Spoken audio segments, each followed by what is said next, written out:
तो ये हुए मोनू के भैया भाभी और इनके तरफ बिटिया भाई ही।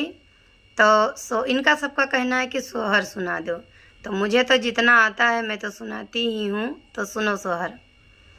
कि लाली यौ पियरी चिरैया आंगन बीचे चुनई आंगन बीचे चुनई हो।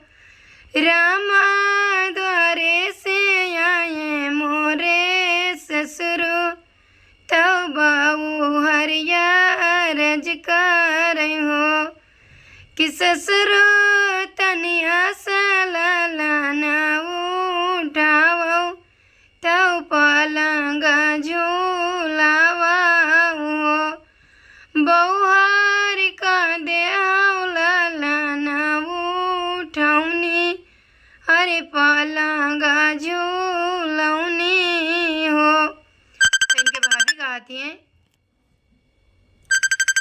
कि ससुर दई दे बैसगी महातरिया कांधैया जी के नानी हो।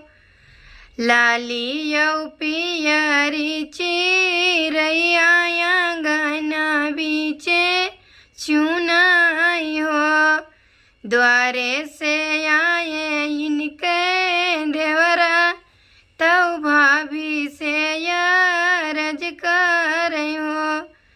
कि देवरा तनिया सलाना उठाओ कि पलंग झूलावा हो।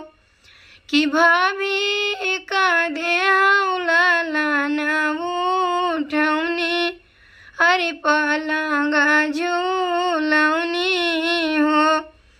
कि देवरा दई दे भैया पानी बहिनिया कांधैया जी के मौसी हो। तो मोनू जी खुश हो जाओ क्योंकि बिटिया के मौसी पाई जी हो आप।